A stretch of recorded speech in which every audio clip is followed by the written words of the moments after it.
I was born in September of '86. In November of '85, my parents were dating.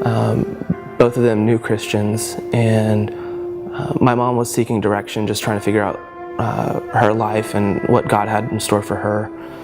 And he flat out told her that she would have a set of twins, Jeremiah Lee Miller and Jessica Lynn Miller. So she called my dad up and said that she thought she heard from God. If she did, he'd tell him too. Didn't say what it was about. She just kind of left it at that. And in January of '86, my dad calls her up in the middle of the night and says that they're going to have a set of twins, Jeremiah Lee Miller and Jessica Lynn Miller. First off, God named me. Jeremiah means appointed by God, and my middle name Lee means sheltered from the storm. In January of 2001, my grandfather ended up committing suicide. The only thing in the note that I remember was business as usual on Monday. About a month later, we find out that my family is going to be moving to England, and the 14-year-old me is like, you know what, we're going over there for a limited amount of time, and I'm not going to make any friends. I'm not dealing with the emotions of having to leave somebody else again. And about 3 months prior to moving back to the States, an acquaintance of mine from school ended up hanging himself. And that drew that group a whole lot closer, and I ended up making friends at that point and having to leave them again when I moved back. 2007, I ended up getting out of a relationship, actually, that was a 2-year relationship, and was very, very hurt and broken by it, and ended up just pursuing somebody else right after, not giving myself the proper time to heal, and I just pursued her. And in 2008, I was playing bass in the youth band at my church, and I was packing up, and I was the only one in the room, and as loud as an audible voice, very clear, I heard God tell me, "Don't marry her." And in my head, as I'm packing up, all I was saying was, "God, I've put too much time and effort into this to give it up." And at that point, I stepped away from the church and pursued her. In 2009, we ended up getting married. Ended up marrying a witch, and by that I mean a real witch, legit. Tarot cards, candles, crystals. She'd even write her own spells and things like that. And about 3 or 4 months prior to that, her father actually ended up committing suicide.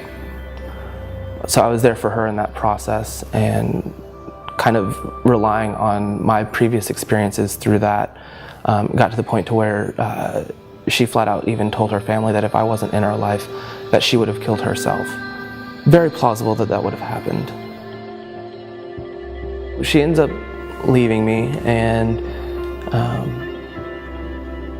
about 3 days after that, I ended up waking up one morning, and God flat out told me to go grab my Bible. I hadn't picked it up in 3 years, and I was like, okay. So I remember very distinctly grabbing it and sitting down at our desk. I opened it up to where the bookmark was, because logically that just made sense, just to start where I'd left off, and open it up to Jeremiah chapter 3. It says this: "If a man divorces his wife and she leaves him and marries another man, should he not return to her?" And it just grabbed me at that moment, and I continued reading. It's God talking to Israel saying, "Return to me, return to me." And through it, at the very end, it says, "Return to me, for you have backslidden." And their response was, "Yes, Lord, we will come to you, for you are the Lord our God." And at that moment, I was just done. I was like, okay, God, you've got me.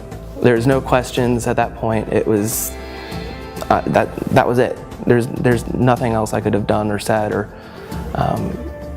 and I started pursuing him again.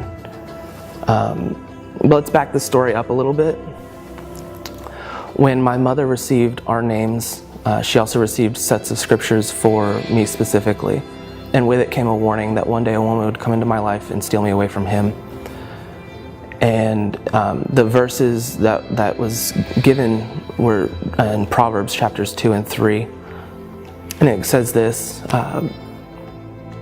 "It will save you also from the adulteress, from the wayward wife with her seductive words, who has left her partner of her youth and ignored the covenant she made before God. For her house leads down to death, and her path to the spirits of the dead. None who go to her return or attain the paths of life. Thus you will walk in the ways of good men and keep to the paths of the righteous."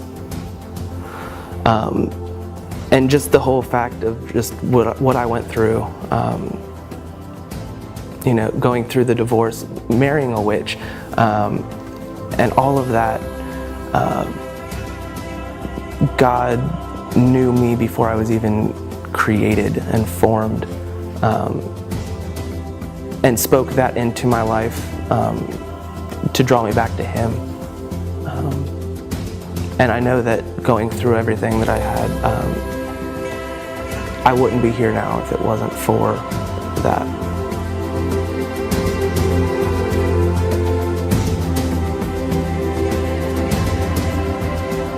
My name's Jeremiah, and that's my story.